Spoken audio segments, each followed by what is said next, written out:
You've felt it for as long as you can remember. Sitting in a room with people your age, listening to them talk about things that feel light, temporary, almost distant.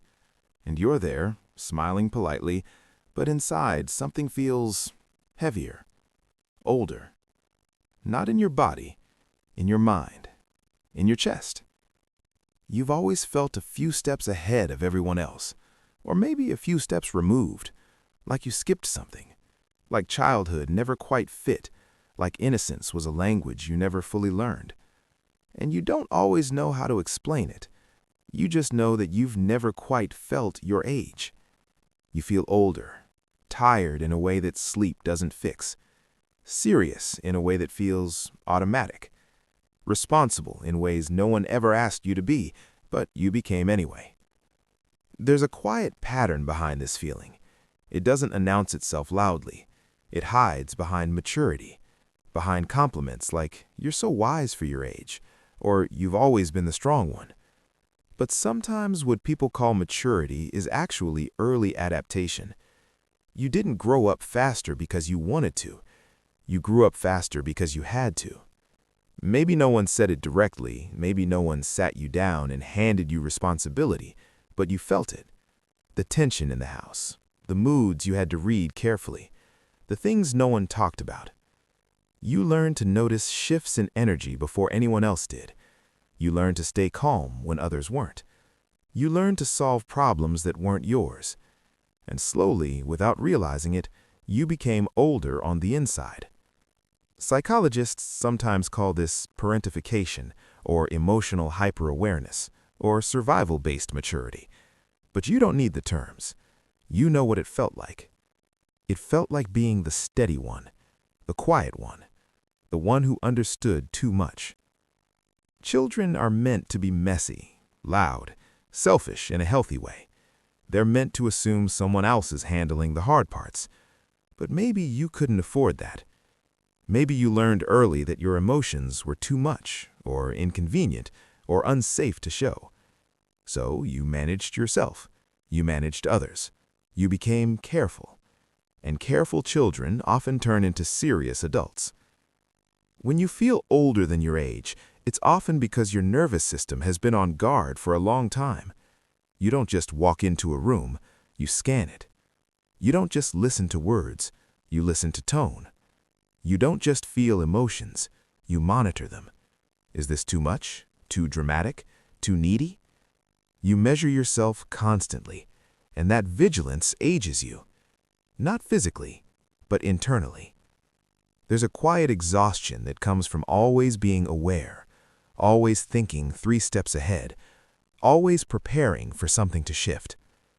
You might even struggle to relax around people your age. Their spontaneity feels foreign. Their impulsiveness makes you tense. Their lightness can feel almost irresponsible. And then there's the loneliness. Because when you feel older than your age, you don't always feel understood by your peers.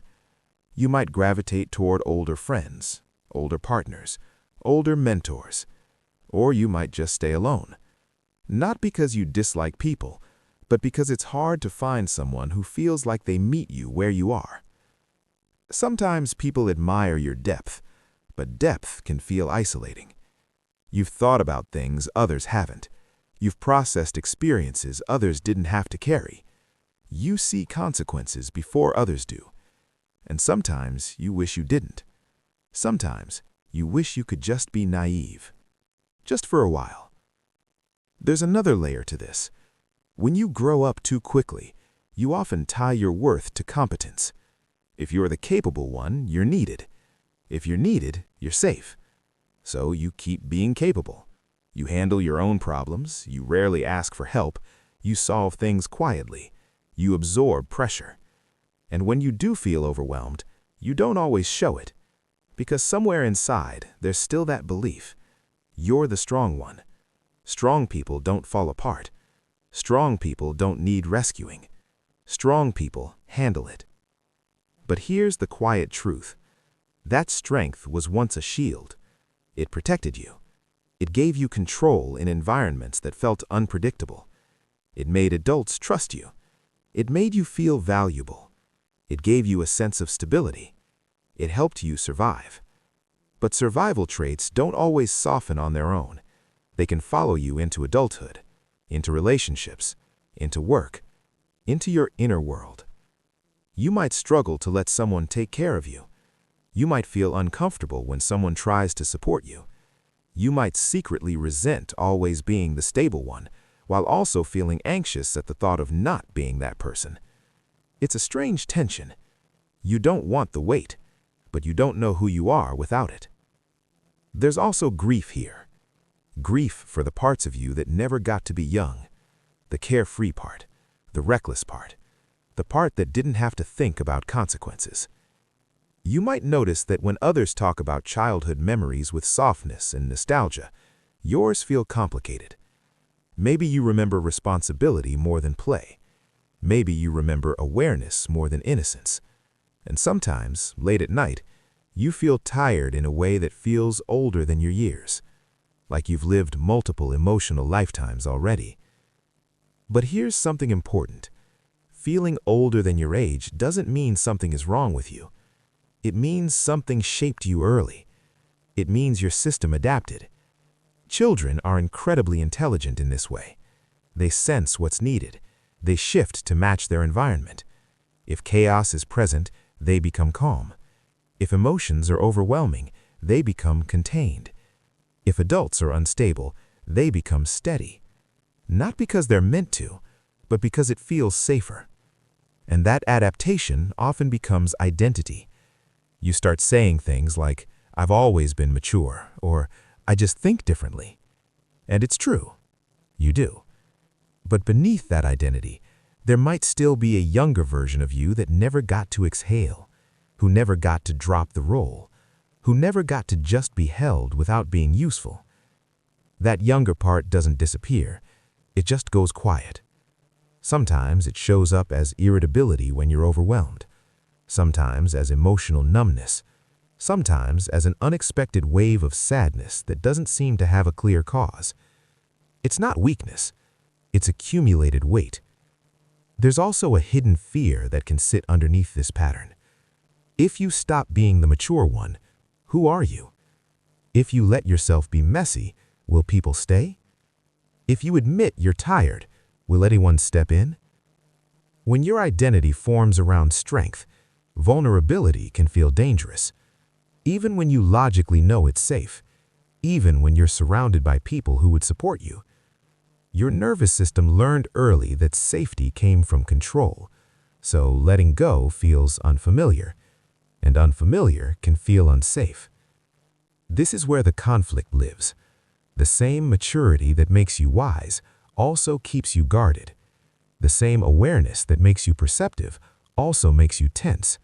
The same independence that makes you capable also makes you lonely.